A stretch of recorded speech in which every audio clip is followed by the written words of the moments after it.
Diş çok güman ki üstü kırılacak. Ağrı var mı? Aha. Dişin üstü kırılıp, bulan hissələr kırılıp gəlməkdədir. Dişin ortası boş olduğu için kırılıp gelmektedir. Bu bizim dişin kökün bir ədədi. Digər kök də çıxartdıq. Sümük travma görməyib. Hər bir tərəfdən sümük bütöv divarı saxladıq. Baxmayaraq ki, elevatorla çıxartdıq. Diş çəkilir, anındaca implant qoyulur. Yəni siz bir yaranın sağalmasını falan gözləmirsiniz. Hətta deyirəm, implant qoyulandan sonra istənilsə əgər biz implantın üzərinə diş də qoya bilərik.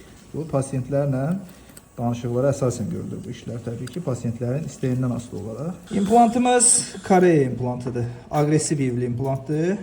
Bir belə baxa bilsək, buranı göstərə bilsək, yivlər görürük nə tər aqressivdir. İmplantın bodisi, yəni bədəni balacadır.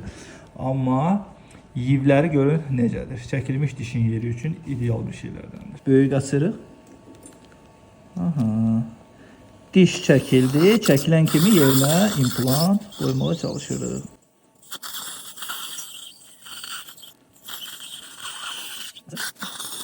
%15 torkdayıq. Bağladıq. Proyeksiya tam ortadadır. Hər tərəfdən bağlayıb gəlib dişin ortasına düşürük. Bitdi.